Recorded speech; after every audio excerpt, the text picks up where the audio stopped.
மனிதன் உலகில் தோன்றிய நாள் முதல் இன்று வரை ஏராளமான நோய்கள் மனிதனை சோதனைக்குள்ளாக்குகிறது. இந்த சோதனை மனிதன் ஆய்வு செய்யும் ஆற்றலை தூண்டுவதாகவே உள்ளது. அதற்கான தீர்வை சமூகத்திற்கு தர முயற்சிக்கிறான். இன்றளவிலும் மருத்துவத்துறையில் தீர்வு இல்லாத நோய்கள் ஏராளம். அந்த வகையில் உடல் உறுப்பு செயலிழந்த நபர்கள் பயனடையும் வகையில் நவீன தொழில்நுட்ப உதவியில் ஒரு சிப்பை உருவாக்கியுள்ளது நியூராலிங்க் நிறுவனம்.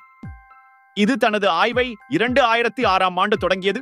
தொடக்கத்தில் குரங்குகளை வைத்து இந்த சோதனையை நியூராலிங்க் நிறுவனம் செய்திருந்தது.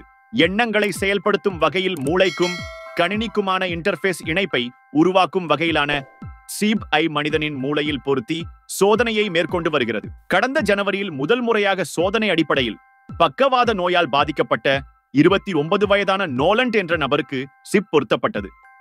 இதன் மூலம் தன்னால் கணினியை இயக்க முடிவதாக அவர் தெரிவித்தார். கை செயல்படாத மனிதர் கணினியை இயக்குவது ஒரு வரப்பிரசாதம். இந்த வகை தொழில்நுட்பம் சந்தைக்கு வரும் நிலையில் சிப் விளையும், அதை நிறுவும் மருத்துவ செலவும் சாமானியர் நினைத்து கூட பார்க்க முடியாத அளவில் இருக்கும்.